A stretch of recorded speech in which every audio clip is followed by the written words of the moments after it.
नमस्कार, आम्ही जनता विद्यालय तुमसरचे विद्यार्थी। मी अश्मी अरविंद तुमसरे, सलोनी ढबाले, श्री वंजारी, ईशान लांजीवार व बादल चोरी आम्ही सर्वांनी मिळून विकसित भारत बिल्डाथॉन 2025 या अंतर्गत आमची थीम आहे समृद्ध भारत व आमचा टॉपिक आहे वेस्ट मॅनेजमेंट। आम्ही जनता विद्यालय तुमसर येथील विद्यार्थ्यांनी वेस्ट मॅनेजमेंट या विषयावर प्रकाश टाकून हा मॉडेल तयार केलेला आहे, जिथं आपण पाहू शकता की जनता विद्यालय तुमसर आहे व त्या बाजूचा हा परिसर। आम्ही जनता विद्यालयातून निघणारा कचरा व या सर्व परिसरातून निघणारा कचरा गोळा करून त्याला 3 भागात वर्गीकरण करतो।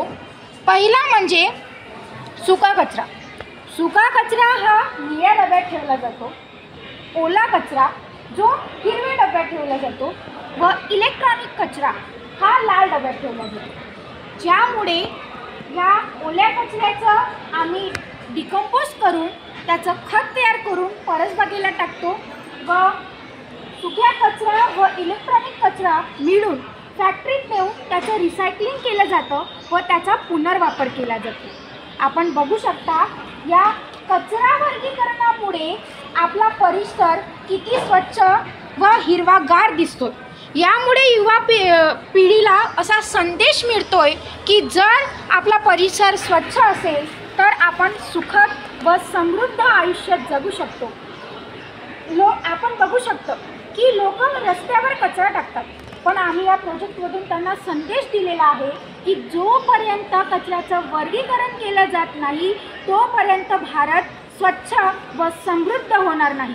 म्हणून आम्हा सर्वांना कडकडीची विनंती आहे की सर्वांनी कचरा वर्गीकरण या विषयाला महत्त्व दिलं पाहिजे व कचऱ्याचं वर्गीकरण केलं पाहिजे, कारण स्वच्छ भारत तेव्हाच भारत विकसित होईल। धन्यवाद।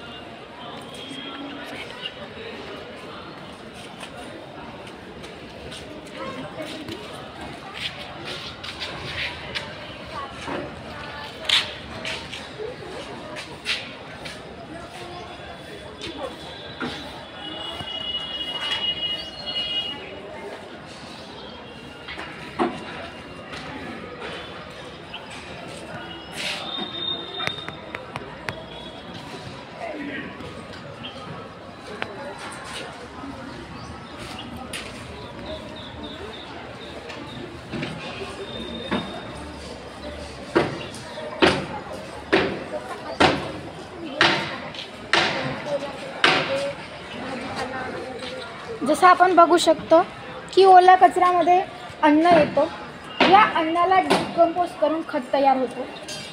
निळ्या कचऱ्यामध्ये सुका कचरा व लाल डब्यामध्ये ओला कचरा असतो।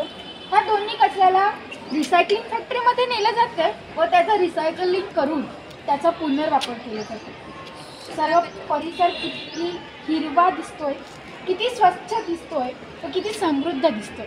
धन्यवाद।